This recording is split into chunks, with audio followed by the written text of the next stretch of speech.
Este conteúdo é uma obra independente. Seus comentários e opiniões são de responsabilidade dos seus idealizadores, não refletindo pensamentos e opiniões da emissora TVI.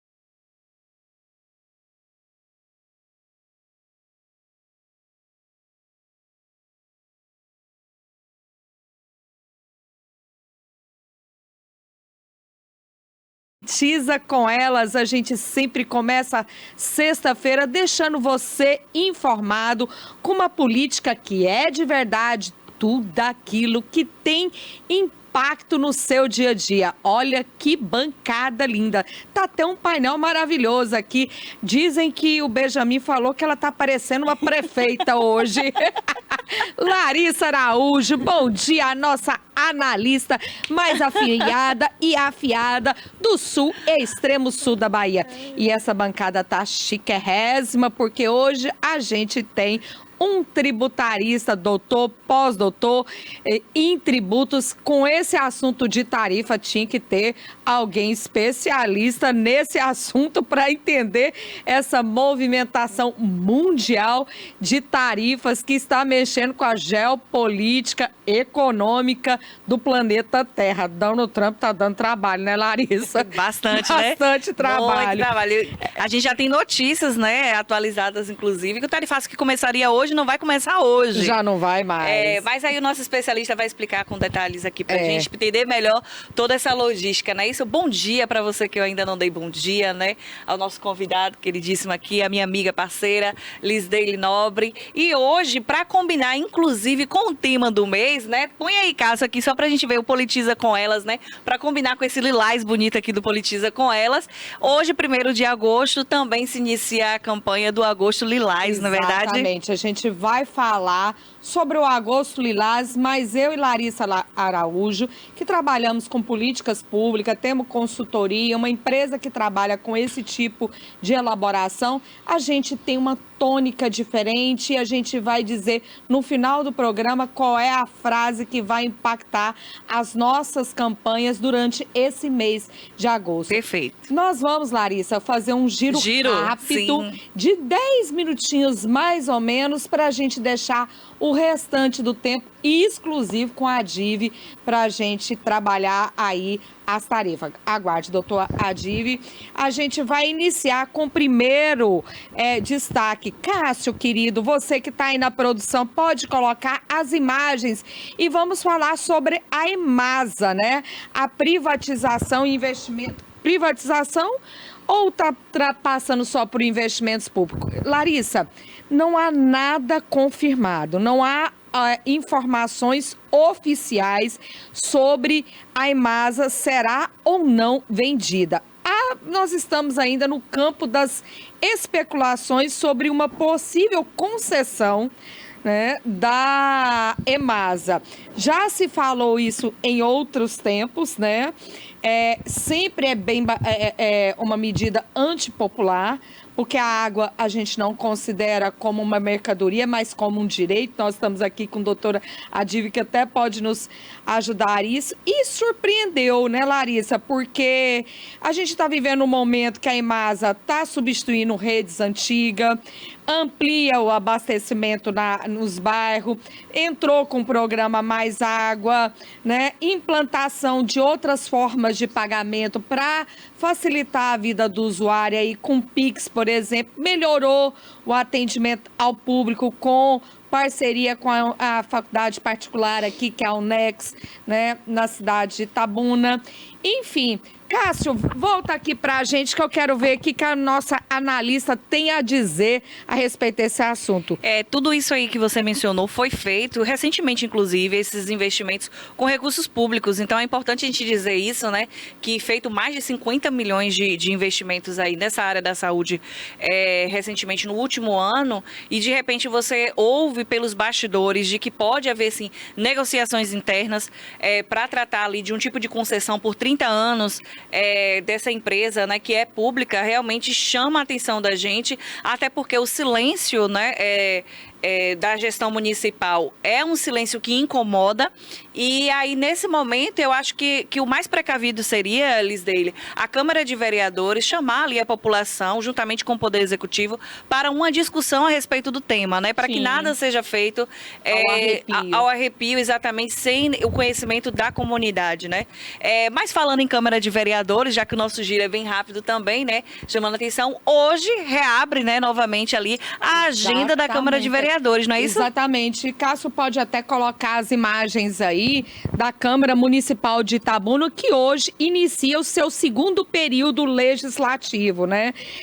Hoje, oficialmente, às 14 horas, terá a abertura, né, ordinária das sessões do segundo período de 2025, presidida pelo presidente Manuel Porfírio. Então, a gente fica aí nas expectativas de pautas do semestre e, com certeza, Larissa, deve entrar essa suposta concessão, se é realmente uma especulação política ou se de fato existe já pré-negociações para caminhar. Como você bem disse, Larissa, leva o debate ao público. Prefeito, mostre as vantagens e desvantagens, conversa com a população se isso vai ter melhorias ou não ter melhorias, né, ter benefício para a população. A população quer conhecer as tratativas, né? Quem possa comprar ganhar numa licitação possivelmente dessa concessão. Então, acredito que deve ser palco das próximas sessões aí, audiências públicas, e insta, né, os vereadores aí a tomarem atitude. Mas vamos sair do município um pouquinho, vamos ver as cenas dos próximos capítulos do que se diz água, elemento importantíssimo para a saúde e desenvolvimento de um município. Vamos falar de Jerônimo Rodrigues. Essa semana saiu aí umas pesquisas que movimentou bastante, não foi? O nosso cenário da política. Olha, Jerônimo tá caindo, Larissa. Teve uma queda significativa aí e uma desaprovação que ultrapassa já a 50%, ou seja, mais de 50% dos baianos não aprova mais o governo de Jerônimo Rodrigues, não é isso? Foram 51,6% desaprovam o governo para 44,9% aprovam. Essa margem de erro, Larissa, é de 2,5%, ou seja, no fritar dos ovos, Larissa, o crescimento de desaprovação foi de 2,9%. E isso revela o que para esse cenário político, nosso analista? Muito provavelmente esses números estão associados a duas principais pastas que estão assim realmente ali num estado degradante nesse cenário, que é a pasta da Segurança Pública e Educação. Péssimos índices, né? O IDEB está aí. O Jerônimo, ele já tentou até estratégias para poder, de certa forma, mudar esses números, estratégias essas que não foram populares, que não foram aceitas, né? Como, por exemplo, a aprovação avaliação sumária desses alunos. Isso impactaria diretamente nos dados ali, né, do IDEB, mas isso não foi realmente bem visto pela sociedade baiana. E em contrapartida também o quadro da segurança pública, você pode falar com maior propriedade, não é satisfatório, muito pelo contrário, né? Tem atingido a todas as camadas sociais, desde a classe dos policiais, desde da parte profissional, como também da própria sociedade, né? Os índices de roubo e principalmente a criminalidade, territorialmente falando, tem se expandido, né? Então a gente está até percebendo ali que o tráfico organizado está cada vez mais, de fato, mais organizado. Larissa, é uma pasta que há décadas, né? A gente não pode falar que ela não carrega apenas a assinatura do governo do PT, do Jerônimo Rodrigues, mas do governo do PT há décadas, né? Saiu o Anuário de Segurança, mais uma vez, 5 cidades. No top 20 tem mais cidades, mas 5 cidades como Simões Filho, Jequié, Camaçari, Santo Antônio de Jesus estão aí no top de 5 cidades mais violentas. Os crimes letais, os crimes violentos letais, como homicídio, feminicídio, latrocínio, são um termômetro do que significa a nossa desigualdade social, né? A violência, ela está intrinsecamente ligada com os índices de desenvolvimento humano, que aí você já bem mencionou, educação, saúde. Se isso tudo não é bem ajustado com o governo estadual e municípios, o resultado é tráfico de drogas, que é um comércio que impera aí em vários municípios, e o resultado, consequencialmente, se dá o aumento da violência. Então, quando o estado da Bahia figura entre os municípios mais violentos, isso reflete na gestão estadual. Né? Nas políticas públicas estaduais em diversas pastas, infraestrutura, geração de emprego e renda, né? Saúde, educação, isso bate direto no colo e no coração do governo PT, né? Que não tem feito o seu trabalho. A leitura se faz com os índices de morte.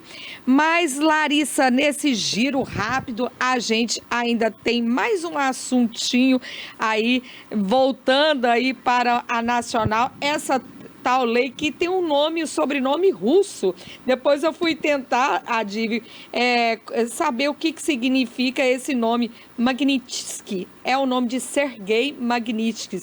Ele que morreu na prisão russa, né? Que estava advogando, né? Ele é advogado e morreu. E a lei foi criada justamente para... o autor dessa lei, a lei Magnitsky, foi criado justamente para enfrentamento à violação de direitos humanos. Não tem nada a ver com questões políticas, né? Então, essa sanção dos Estados Unidos agora caiu também na cabeça do Alexandre de Moraes, né? E ganhou aí a própria crítica do autor da lei. E ela foi criada, gente, para punir violadores de direitos humanos, né? E não para fins político. Então, aí a gente acompanha aí a questão das sanções que imputaram em transações comerciais que envolva a pessoa do Alexandre de Moraes em relações a cartões de créditos, transações bancárias no território. Hoje ele está sancionado. Bom, já segundo os especialistas, com relação à pessoa do Alexandre de Moraes, ele pode ter outra bandeira, Elo, por exemplo, que não é americana, porém, né, abre-se um precedente perigoso, né, a essa aplicação, e que ontem à noite, no Palácio da Alvorada, o presidente Lula estava reunido com diversos ministros, né, do Supremo Tribunal Federal, justamente para elaborar aí uma defesa a Alexandre de Moraes. Parece que o governo federal está contratando um escritório de advocacia lá nos Estados Unidos para tentar reverter essa situação. Bom, Larissa, a gente convidou é Adiv. Primeiramente, a gente quer apresentá-lo para você que está aí, para entender esse dia 1º de agosto, que torna-se um dia histórico. Né? Então, hoje, com certeza, é um dia que entrará para os livros de história, porque aconteceu no Brasil algo inédito, né? Um sancionamento com vários viés. Então, para isso, a gente convidou um advogado tributarista muito renomado, que é Adiv Júnior, e ele está aqui para comentar. Então, bom dia, Adiv, como vai? Eu quero que você se apresente aí para os nossos telespectadores.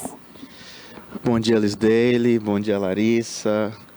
Saúdo ainda o pessoal de casa, especialmente para minha esposa que está assistindo a gente, lá direto de São Paulo. Primeiramente, muito obrigado pelo convite de estar aqui com vocês discutindo geopolítica, discutindo tributação, aqui no programa Politiza com Elas. Espero que a gente tenha uma conversa bem bacana sobre essa temática que é tão importante a nível global. Bom, para a gente começar esse bate-papo, ontem houve uma lista de produtos que tiveram isenções, mas alguns ficaram, como café, né? A proteína, o aço e alguns outros produtos, né? Alguns estão aliviados, mas parece que não há clima de comemoração, porque tem muito que se preocupar. São 44% das negociações que foram isentas. E agora, Adiv, quem ficou fora dessa listinha das isenções? Quando foi anunciado, né, o chamado tarifaço do Donald Trump, no mundo tributário a gente passou a discutir bastante essas questões, porque nós temos os chamados são os tributos fiscais e temos aqueles tributos que são chamados extrafiscais. O que seria isso? Os tributos fiscais são como o imposto de renda, por exemplo, o IPVA, o IPTU, que o objetivo do Estado é arrecadar dinheiro com isso, para poder fazer suas políticas públicas. Já os tributos extras fiscais são aqueles que o objetivo são induzir ou inibir comportamentos. Levar ou diminuir. Exato, como por exemplo os tributos aduaneiros, os tributos de importação, os tributos de exportação, o tão falado recentemente, o IOF também. O objetivo do governo não é arrecadar com esses tributos. O objetivo do governo é induzir ou desestimular condutas da sociedade mexendo no nosso órgão mais frágil, que é o bolso. O bolso. O bolso. É o que a gente sente logo quando mexe. Então chamou muita atenção esse contexto, né, dos 50% que foi anunciado, primeiramente informalmente. Não foi anunciado diretamente de maneira formal por um decreto ou por uma lei. Né? E essa tributação aduaneira ela é tão importante para essa indução comportamental que, por exemplo, aqui no Brasil nós não precisamos sequer de lei. O presidente da República ele pode mexer, pode aumentar, pode diminuir por decreto. Não é? E aí os diversos setores da economia começaram a tentar compreender qual é o reflexo, qual o impacto disso na economia nacional. E isso é uma questão que não está envolvendo apenas o Brasil. Isso é uma questão que diversos países do mundo estão passando. Ontem teve uma outra lista, né, de países que estão sendo tarifados. Foi. Sim. O primeiro que a gente já chamou a atenção foi aquela disputa tarifária entre Estados Unidos e China. Sim. Estados Unidos aumentava, a China aumentava mais. Estados Unidos aumentava de novo, a China aumentava de novo. Então, nota-se que o governo estadunidense ele tem utilizado do seu poderio econômico por meio da tributação como uma ideia de guerra política. Vejamos que a China hoje provavelmente é quem mais ameaça a hegemonia dos Estados Unidos na geopolítica mundial e foi a primeira a sofrer com isso. E aí vem também no Brasil. Diversos fatores estão relacionados a isso, né? O PIX é um desses fatores que estão relacionados. Alguns falam que a questão política também, do julgamento dos atos do 8 de janeiro, do Bolsonaro. Enfim, e aí agora fomos... Não digo surpreendidos com as exceções. acho que já era de se esperar. Já era de se esperar. O que eu vi os comentários hoje de manhã, ele tirou alguns produtos que mexem com a economia da vida americana, como o suco de laranja, aquilo que já faz parte da cadeia ali de produção e são insumos, alguns de insumos necessários e outros que já faz, né? É parte do cotidiano do americano. Então ele retirou aquilo que vai prejudicar o próprio americano e deixou alguns que seriam necessário ainda passível de negociação. Exato. No total, exatamente, são 694 exceções. Quase 700. Quase 700 exceções. Já se aplicava um tributo de 10%. Sim. Então, quando se falar 50%, não é que saímos de 0 para 50%. O governo dos Estados Unidos já aplicava 10%, ameaçou 50%, e depois trouxe as 694 exceções que continuarão com 10%. Isso corresponde a 43% mais ou menos do que o Brasil envia para os Estados Unidos. Eu queria aprofundar com você, Adiv, a questão do Pix, né? O Pix é uma transação gratuita e isso gerou prejuízo para o mercado, né, financeiro dos Estados Unidos, principalmente aqueles que são detentores de Big Techs, que faziam a comercialização de transações pelas Big Techs, né, como o WhatsApp, que pertence a uma Big Tech, e isso eles tiveram perda. Então, o Pix também é uma camada dentro desse tarifaço? Eu acredito que o Pix seja uma das principais camadas dentro desse tarifaço do governo estadunidense. Alguns falam da questão política do julgamento. Eu acredito que a relevância disso seja muito pequena, porque se fosse tão relevante, seria focado só no Brasil. Só que a ideia desse tarifaço foi global. Mundial. Então, pouco provável que esse seja o aspecto central. O aspecto central, ao meu ver, é a questão econômica mesmo. Historicamente, desde que os Estados Unidos se tornou essa potência global, ele tem se utilizado do seu poderio econômico para fazer uma neocolonização, impor suas ideias, seu ideal econômico, principalmente em países como nós, do sul global, né, de capitalismo periférico. Então, se formos pensar, bandeiras de cartão de crédito cobra ali em média 2% de tarifa pela utilização. Enquanto o Pix, em contrapartida, é gratuito. E o Pix é algo que pegou no Brasil. Demais. Eu mesmo não me lembro a última vez que eu coloquei dinheiro na carteira. Você se lembra, Larissa, a última vez que você utiliza Pix? A gente só utiliza Pix, né, Larissa? E aí, se a gente for pensar em números, o Pix, ele movimenta hoje, anualmente no Brasil, cerca de 3 trilhões de reais. Se formos pensar os 2% das bandeiras, isso daria 600 bilhões de reais. Então são 600 bilhões de reais que as bandeiras de cartões de crédito estadunidenses estão deixando de explorar do Brasil. Até o tempo de tela, Larissa. Até o tempo de tela do brasileiro foi calculado, porque as Big Techs têm essa informação, de quanto tempo. O brasileiro hoje tem uma média de 9 horas de tempo de tela. Isso significa que é um tempo muito grande para fazer mineração de dados. E esses dados são extremamente valiosos, que diz que é o petróleo do momento. Então, até esse tempo de tela entrou nessa conjuntura como um requisito do tarifaço está apertando o Brasil por conta dessa mineração dos nossos dados. Dados que são importantes para ideologias políticas, vencer eleições, né, Larissa?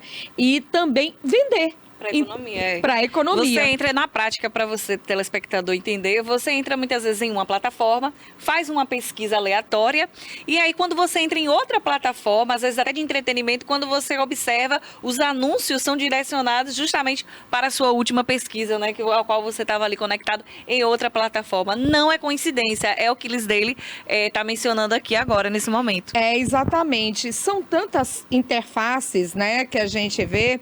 E aí eu te te pergunto, como tributarista, o Brasil, então, ficou com ainda tem alguns produtos, né, que estão sobre a taxação, né? A gente vai pegar a manga, Larissa, a manga de petrolina. Dizem que não sabe o fazer, porque se cobrar, porque a manga não entrou na isenção, se cobrar os 50% de tributo, não é viável a venda para os Estados Unidos. E o que fazer com esse tanto de manga, né? Então, tem produtos do Nordeste, produtos do Norte, do Centro-Oeste, de Mato Grosso, e o Brasil tem elaborado planos de contingenciamento. Isenções tributárias, quais seriam esses planos de contingenciamento? Nós temos diversos produtos, né, que exportamos que estão fora dessa lista de isenções. Uma coisa bem importante que a gente deixe claro, né, que a gente fala que são 43% das exceções que vão aplicar a alíquota, né, de 10%. O restante todo vai aplicar 50%. Desse restante, 20% está seguindo a dinâmica que os Estados Unidos está aplicando no mundo todo. Então, não é só no Brasil. Então, é cerca de 30 e poucos % que é a dinâmica brasileira. E vários produtos brasileiros que são importantes para a nossa economia ficaram de fora. O café ficou de fora.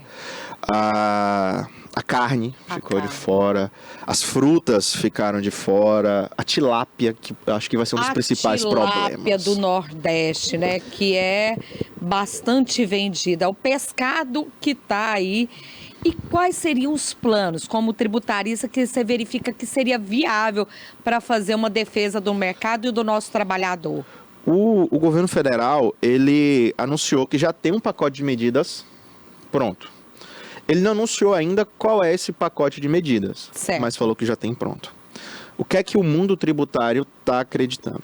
Primeiro ponto, nossa reforma tributária, ela trouxe, né, que ela já foi aprovada, que é a emenda constitucional número 132, já foi regulamentada, que é a lei complementar 214, que foi aprovada esse ano. Ela traz a desoneração das exportações, em que nós pagamos imposto, que é o imposto de importação, quando nós vamos trazer uma mercadoria de fora. Para compensar. Exato.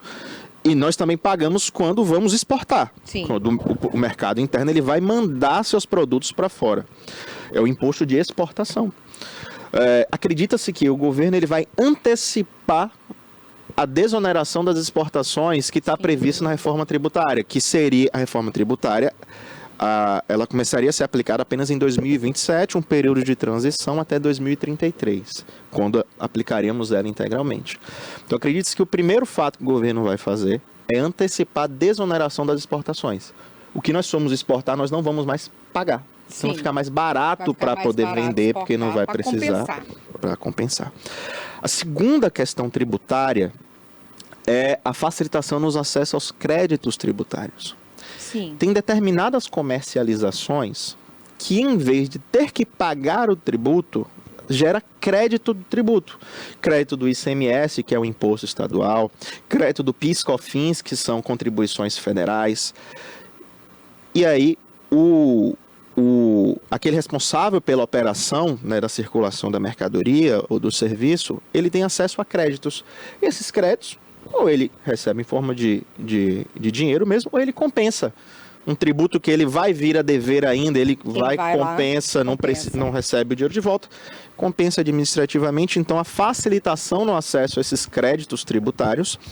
E outra medida também que está sendo anunciada em bastidores políticos é que o governo ele adotaria uma medida semelhante, aí já não mais tributária, porém trabalhista, ao que foi adotado no caso das enchentes do Rio Grande do Sul. Sim, eu vi isso mesmo. Que seria o governo pagar duas parcelas de um salário mínimo para trabalhadores, sim, em que as empresas comprovem que tiveram prejuízos financeiros, desde que essas empresas se comprometam a manter esse empregado contratado pelo prazo em dobro. Então, seria 4 meses mantendo. A ideia é para manter os empregos. Ó, para a gente fechar aqui como última pergunta aqui para a Dive, que está encerrando o nosso tempo, Cássio, aquela voz do além, já dizendo que nosso programa que está tão legal, está acabando, né? Além disso, a Dive, para a gente fechar,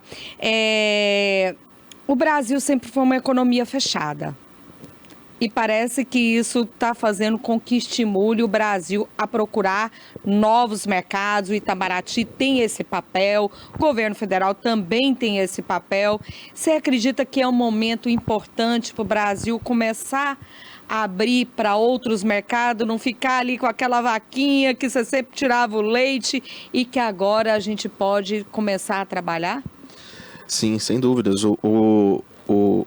A ideia de buscar outros mercados, né, que as próprias associações dos produtores já estão se movimentando para isso, Sim. É algo essencial. Porém, alguns setores vão ter mais facilidade e outros setores menos. Por exemplo, o café é um setor que tende a ter mais facilidade.